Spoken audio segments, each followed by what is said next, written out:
Okay, Hennie, so back in camp again, another long day, but you had another good day today. So let's just look back a little bit on the numbers that we've been able to recover on after the bad day on day 2 at the end of day 4 now.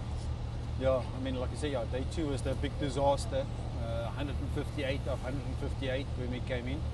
Yesterday we came in 69 of 158, and today when we came in it was 43. So we've already been able to.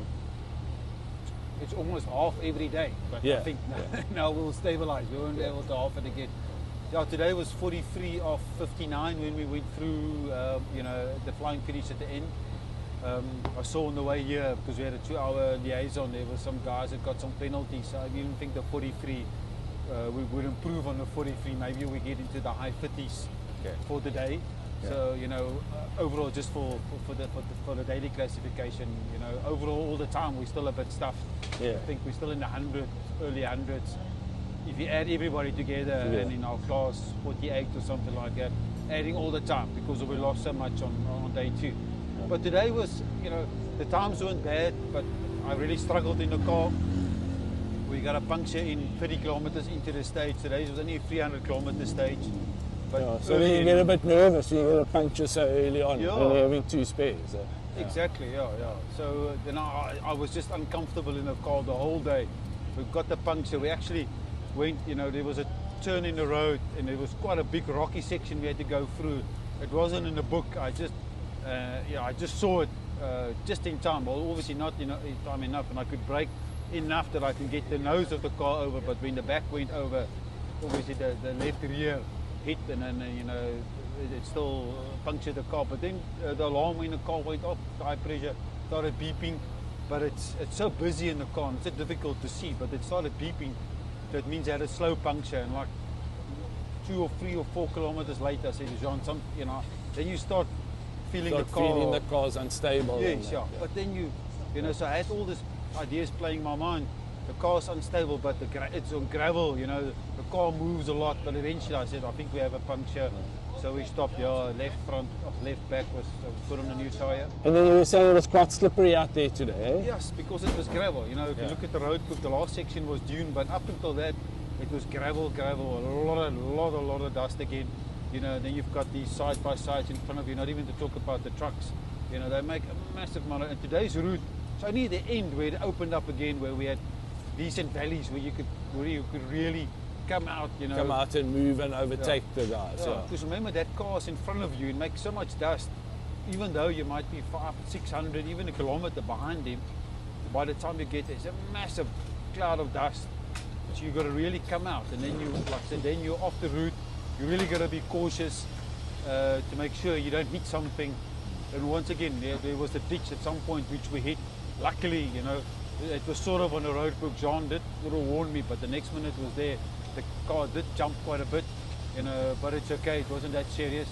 But yeah, that's our. So there's the flat tire. The flat tire, yeah.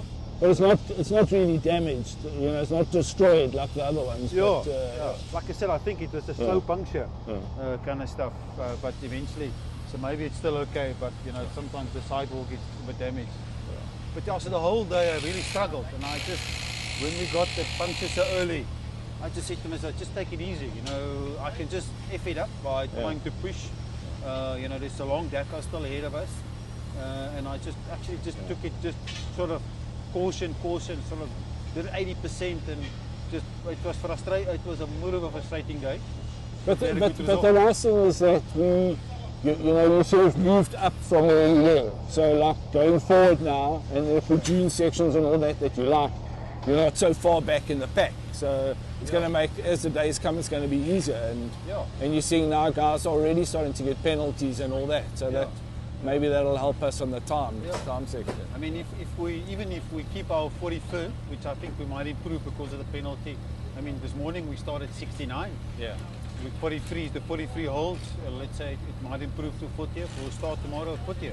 Yeah. Much better, Much better, and much faster guys. So it's difficult, to start overtaking.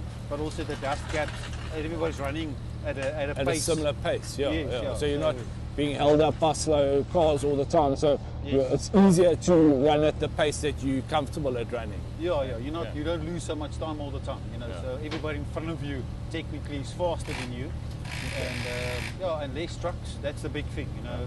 Those, I call them the big elephants, you know. They just, even today, because although it wasn't very rough, you know, it's not like yesterday where it was a lot of rocky sections. They can't go fast there, but today was overall very, like say, gravel, and like 3 out of 10 from a roughness point of view, which is just too, you know, rough enough for us. You've got to keep your eye on him, but for them with those big wheels, they just can gun it, you know, down those big straights in those valleys. They just put the nuke, you know. Now I'm coming there, you know, try and get out again to try and overtake him. Now you got to, but he's doing 140 all the time, you know, remember, because he doesn't slow down for anything. You got to, as soon as you get something in the road, you slow down, you bring your speed down. So it's almost impossible in these conditions from today to overtake. I mean, I think we got overtaken by 3 trucks. But then we didn't overtake them today. I mean, but then you were saying when you were in the dunes and the sandy stuff, and there was no dust. You had quite a nice experience chasing one of the fast trucks. One of the Divicos, which is third overall, just caught up with us. There was a decontrol section just before we got to the dunes, 2 or 3 kilometers. I mean, those 30-kilometer speed zones. So you sit there at 29 or 28 kilometers an hour for like a kilometer. Sometimes there's a bridge close by, or there's a village or something like, you know, it's a speed zone. So you can only do 30 or 50. Those are the 2 famous ones they like all the time. So he just caught up to us right before then. And when we got out in a speed zone, so John said, let's let him go through.